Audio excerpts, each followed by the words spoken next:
చిన్ను ఆ మాట చెప్పేసరికి భయంతో ఆ రోజు నేను కాల్ కట్ చేసేసాను. ఆ తర్వాత రోజు నుంచి డైలీ కాల్స్ మెసేజెస్ చేస్తూ ఉండేవాడు. నేను కొన్నిసార్లు రిప్లై ఇచ్చేదాన్ని, కొన్నిసార్లు రిప్లై ఇచ్చేదాన్ని కాదు.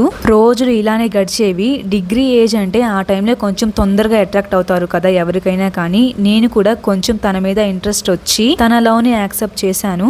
లవ్ చేసుకునే కొత్తల్లో అంతా బానే ఉంది. ఇద్దరం కూడా చాలా బాగా మాట్లాడుకునే వాళ్ళమే. ఒకరికి ఒకరం రెస్పెక్ట్ ఇచ్చుకునే వాళ్ళము. ఒకరి ఫీలింగ్స్ ఒకరం అర్థం చేసుకునే వాళ్ళం. అయితే నన్ను లవ్ చేయక ముందు తను ఒక అమ్మాయిని లవ్ చేశాడంట. కానీ బ్రేకప్ అయిపోయింది. చిన్నుకి నాకు 5 years ఏజ్ గ్యాప్ ఉంది. తన పాస్ట్ నాకు చెప్పినప్పుడు ఇప్పుడు ఆ అమ్మాయి ఏం చేస్తుంది, ఎక్కడుంది, పెళ్ళయిందా అంటే తనకి పెళ్ళైపోయింది. ఇప్పుడు నాకు నువ్వు తప్ప ఎవ్వరు గర్ల్ ఫ్రెండ్స్ లేరు అని చెప్పాడు. సరే అన్నాను.